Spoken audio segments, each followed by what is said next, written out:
Question number 4 सुनो। आप मेरे को एक बात बताओ, ये इलेक्ट्रिक फील्ड है जैसे, दिस इज इलेक्ट्रिक फील्ड, इस तरफ है इलेक्ट्रिक फील्ड, डाइपोल इस तरफ है, ये पॉजिटिव भी नेगेटिव है, डाइपोल इस तरीके से। एक बात बताओ, एक बात बताओ, अब इसमें मैं आपसे क्वेश्चन पूछता हूँ, अभी इसके अंदर एनर्जी स्टोर 0 मान लो, मैं रेफरेंस ले रहा हूँ स्टेबल इक्विलिब्रियम को, किसको रेफरेंस ले रहा हूँ? ये स्टेबल इक्विलिब्रियम है। अभी स्टेबल इक्विलिब्रियम क्यों है? क्योंकि इलेक्ट्रिक फील्ड भी इस तरफ, डाइपोल मोमेंट भी इस तरफ, पैरेलल है, तो स्टेबल इक्विलिब्रियम है। इसको मैं जरा सा डिस्टर्ब करके छोड़ूंगा ना तो ऐसे ऐसे करेगा ये, ठीक है। ये इस पॉजिटिव पे फोर्स इधर लग रहा है, नेगेटिव पे इधर लग रहा है, थोड़ा सा ऐसे ही करते पॉजिटिव पे इधर लगेगा, नेगेटिव पे इधर वापस ले आएगा। स्टेबल इक्विलिब्रियम है ना। स्टेबल इक्विलिब्रियम पता कब होता है? जब ई और पी पैरेलल होते हैं।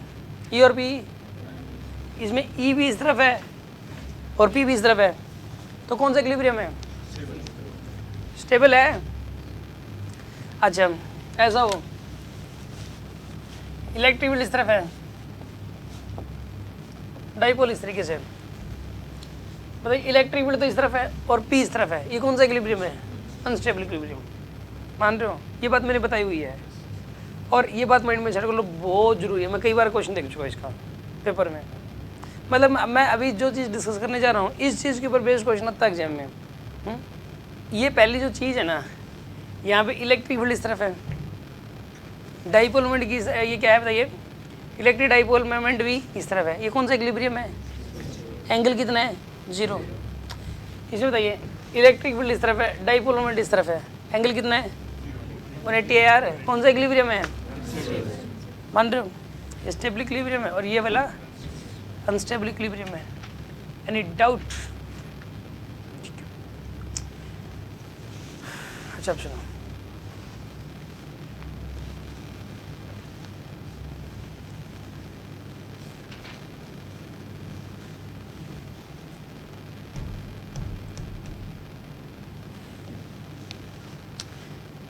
इस केस में, इस केस की बात हो रही है, इसमें एनर्जी स्टोर्ड 0 मान ली मैंने अभी, इसको रेफरेंस मान लिया स्टेबल इक्विलिब्रियम। किसको मान लिया रेफरेंस? स्टेबल इक्विलिब्रियम को, ठीक है। अगर मैं स्टेबल इक्विलिब्रियम से 60 डिग्री घुमा दूँ, कितना घुमा दिया? जानते हो कितना वर्क करना पड़ेगा? स्टेबल इक्विलिब्रियम को रेफरेंस मानने ना तो फॉर्मूला होता है, कौन सा होता है फॉर्मूला? पी साइन थीटा, नहीं वो पी इंटू, ये फॉर्मूला तभी है जब स्टेबल इक्विलिब्रियम को रेफरेंस मानो। जब अनस्टेबल इक्विलिब्रियम को रेफरेंस मानो तो ये फॉर्मूला नहीं होता, फिर कोई फॉर्मूला नहीं है। कोई ये कह देना मैंने तो अनस्टेबल इक्विलिब्रियम को रेफरेंस मान लिया, ठीक है ना, तो ना भाई फिर फॉर्मूला नहीं है। अब मैंने 30 डिग्री घुमा दिया, अब बताओ कितना वर्क करना पड़ा? तो ये फॉर्मूला नहीं लगा सकते आप। ये वाला फॉर्मूला कब लगेगा? जब स्टेबल इक्विलिब्रियम को रेफरेंस मानोगे, अनस्टेबल इक्विलिब्रियम को रेफरेंस मानोगे तो this formula will not be valid.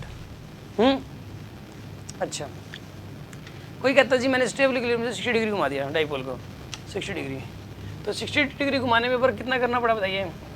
1 minus को 60 होता है Pe/2, इतना वर्क करना पड़ा ना। याद रखिए, एक रिजल्ट याद कर लो, स्टेबल इक्विलिब्रियम से 60 डिग्री घुमाने में वर्क करना पड़ता है Pe/2 का। समझ आ रही बात आपको? स्टेबल इक्विलिब्रियम को रेफरेंस मानोगे तो एनर्जी स्टोर्ड Pe/2 होगी। एक रिजल्ट याद कर लो, करो, लिखो इस बात को। देखिए, if stable equilibrium is reference,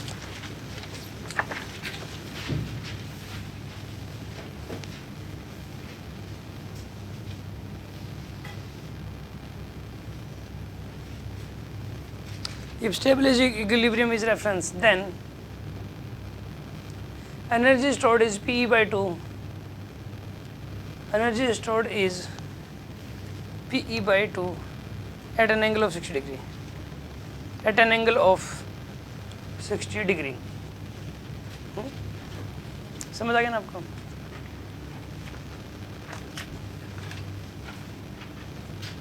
अच्छा, थीटा की 90 डाल दो, कोस 90 कितना हो जाएगा? कोस 90 0 हो जाएगा क्या? कोस 90 क्या हो जाएगा? थीटा की 90 डाल लो, 1 माइनस कोस 90 0 होता है, तो क्या है एनर्जी स्टोर्ड? Pe। मतलब जब 90 डिग्री पे एनर्जी स्टोर्ड कितनी हो जाएगी? Pe।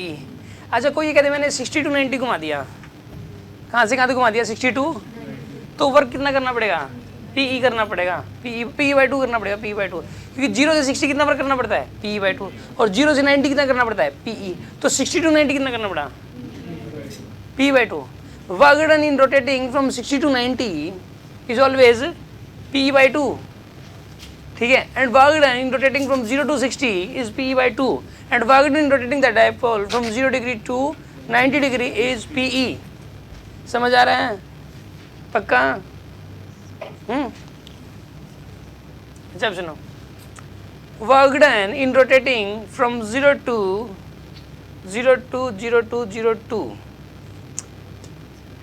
180, 0 to 180, इसमें 180 डाल दो आप,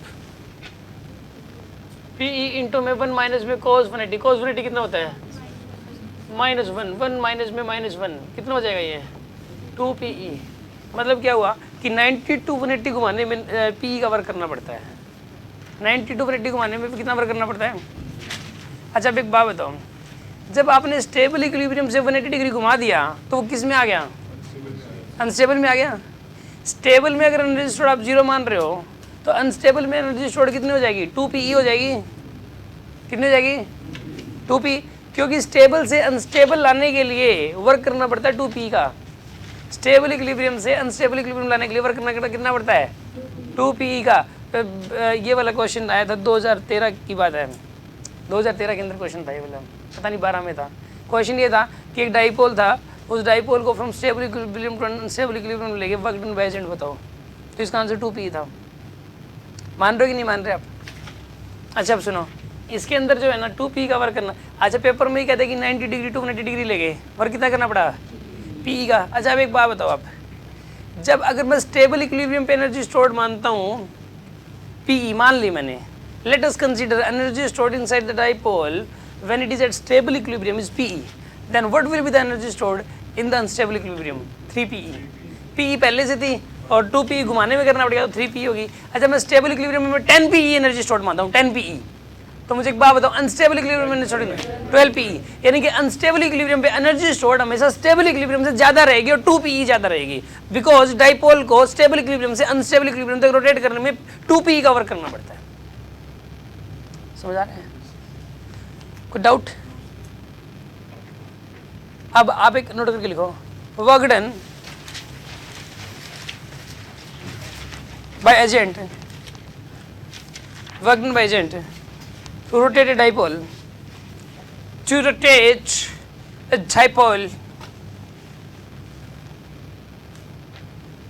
to rotate a dipole from stable equilibrium to unstable equilibrium is 2pe.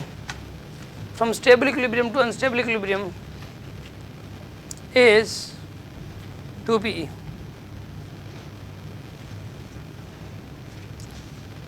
हो गया ना ये?